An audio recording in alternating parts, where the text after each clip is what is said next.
আসল কথাখিনি শুনক যে মহিলা উদ্যমিতা আঁচনিটো কি আৰু এই আঁচনিটোৰ পৰা আমি কেনেকৈ উপকৃত হ'ব পাৰিম আজি আমি মহিলা উদ্যমিতা আঁচনি প্ৰথম কিস্তিৰ ধন আপোনালোকক আমি চেক যোগে বিতৰণ কৰিম মিটিঙৰ পিছতে আপোনালোকক আমি চেক দিম আপোনালোকে আজিয়ে ঘৰত চেকখন লৈ যাব চেকখন লৈ যোৱাৰ পিছত আপোনালোকে চিন্তা কৰিব যে আমি কি কাম কৰিব পাৰো যদি আমি আজিয়ে গৈ মোবাইল কিনি দিলো তেতিয়ালে হাঁহে আৰু কণী নিদিব হাঁহটোৱে মৰি থাকিব হাঁহটোৱে কণী দিব লাগে নাই এতিয়া এই 10,000 টকাটো লৈ আমি বহুত মহিলাক যাৰ তিনটাতকৈ বেছি সন্তান তেওঁলোকক এই আঁচনিটো আমি দিয়া নাই কিয় দিয়া নাই ঘৰত যদি তিনটা বাচ্চাই আছে কেনেকে তেওঁলোকে প্ৰডাকশন কাম কৰিব উৎপাদনৰ কাম কৰিব জনজাতীয় লোকসকলক আমি 4টা দিছো বাগিচাৰ লোকক 4টা দিছো বাকি 3টা কাৰণ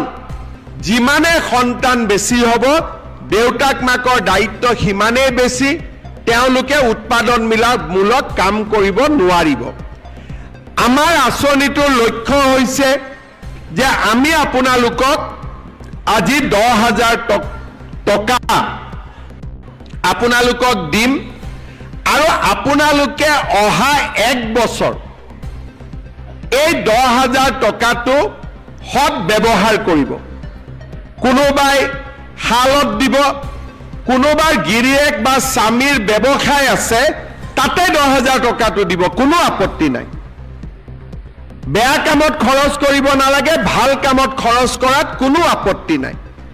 ঘৰত যদি মোৰ বাগিচা আছে ক্ষুদ্ৰ চাহ খেতি আছে তাতো লগাই দিয়ক কোনো অসুবিধা নাই হালত কৰক মুৰ্গী কৰক কণী কৰক ব্যৱসায় কৰক 1 বছৰ পিছত আমি আপোনালোকৰ ঘৰে ঘৰে আহি পৰীক্ষা কৰিম আমি আপোনালোকক সুধিম যে আপোনালোকে টকাটো ক'ত ব্যৱহাৰ কৰিলে যিসকল আই মাতৃয়ে এই টকাটোৰ সৎ ব্যৱহাৰ কৰিব অহা বছৰ তেওঁলোকক আমি 25,000 টকাকৈ তেওঁলোকক আমি আগবঢ়াম এই 25,000 টকাৰ 12,500 মই বেংকৰ পৰা আনি দিম 12,500 চৰকাৰৰ পৰা দিম চৰকাৰৰ টকাটো ঘূৰাই দিব নালাগে বেংকৰ টকাটো ঘূৰাই দিব লাগিব কিন্তু সুদ দিব নালাগে বেংকৰ সুদটো চৰকাৰে দিব মাত্ৰ মূলটো আপোনালোকে ঘূৰাই দিব আৰু যিসকলে সুন্দৰভাৱে এই 25,000 টকাৰ সৎ ব্যৱহাৰ কৰিব তেওঁলোকক তৃতীয় বছৰটোত আমি 50,000 টকা কৰি আমি আগবঢ়াম হাঁহে যেনেকে কণী পাৰে এই 10,000 টকায়ো দুবাৰ কণী পাৰিব এবাৰ 25,000 কণী পাৰিব এবাৰ 50,000 টকাৰ কণী পাৰিব লাগে না নাই লাগে যদি কণী পাৰিব লাগে আমাৰ হাঁহটোক অলপ খাদ্য বস্তু খুৱাব লাগিব আৰু তাৰ অৰ্থটোৱে হ'ল যে এই টকাটোৰ আপোনালোকে সৎ ব্যৱহাৰ কৰিব লাগিব কাকো খুৱাব নালাগে মাত্ৰ নিজে নাখালে হ'ল নিজে ইয়াক ভাল কামত লগালে হ'ল কোনে কোনে ভাল কামত লগাব সবে লগাব আৰু কোনে কোনে মোবাইল কিনিব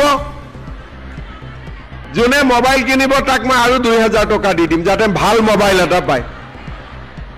কোনে কোনে মোবাইল কিনিব পিছফালে কোনবাই মোবাইল কিনিব নেকি নিকিনে কোনে কোনে নিকিনে হাত ডাঙক আচ্ছা ৰঞ্জিত দা মোবাইল দোকানীটো ব্যৱসায় বেয়া হৈ গ'ল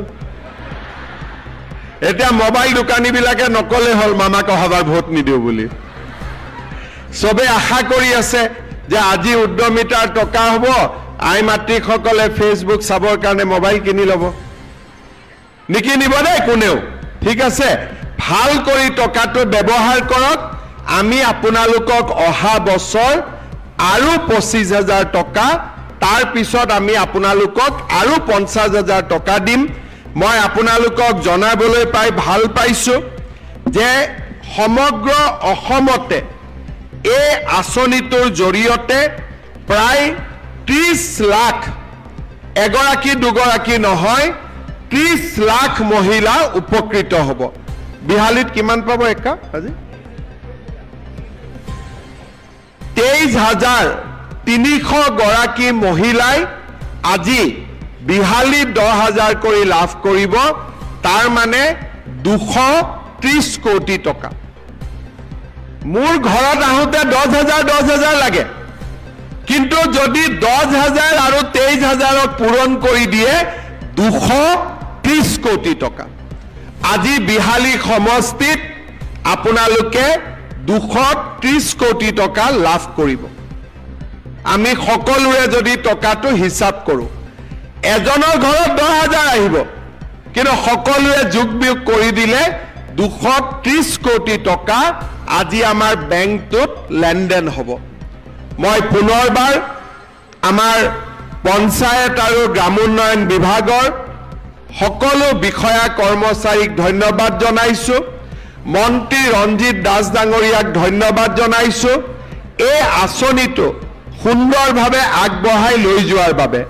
মই আপোনালোক সকলোকে অনুৰোধ কৰিম আমাৰ মন্ত্ৰী ৰঞ্জিত দাস আৰু ডিপাৰ্টমেন্টৰ বিষয়াসকলৰ কাৰণে আপোনালোকে এটা ডাঙৰ হাত চাপৰি বজাই দিয়ক আমাৰ এই আঁচনিটো বিহালীত প্ৰথম হল আৰু বিহালীত এই আঁচনিটো ৰূপায়ণ কৰাৰ বাবে মই আমাৰ সাংসদ ৰঞ্জিত দত্ত আৰু বিধায়ক দিগন্ত ঘাটোৱাল ডাঙৰীয়াকো ধন্যবাদ জনাইছো এটা দীঘলীয়াকৈ হাত চাপৰি বজাই দিয়ক তেখেতসকলৰ কাৰণেও আপোনালোকে যিমানে উৎসাহ দিব আমাৰ মানুহে সিমানে দুগুণ উৎসাহেৰে কাম কৰিব আপোনালোকে আমাক যেতিয়া আশীৰ্বাদ কৰে আমাক আপোনালোকে ভোট দিয়ে তেতিয়া আমি আপোনালোকৰ কাৰণে দুগুণ উৎসাহেৰে কাম কৰাৰ বাবে চেষ্টা কৰোঁ আপোনালোকে আশীৰ্বাদ দি থাকিব যাতে অনাগত দিনতো আপোনালোকৰ কাৰণে আমি এনেকৈ কাম কৰি গৈ থাকিব পাৰো আমি এখন নতুন অসম নিৰ্মাণ কৰিব পাৰো আৰু আমাৰ অসমখনক আগুৱাই লৈ যাব পাৰো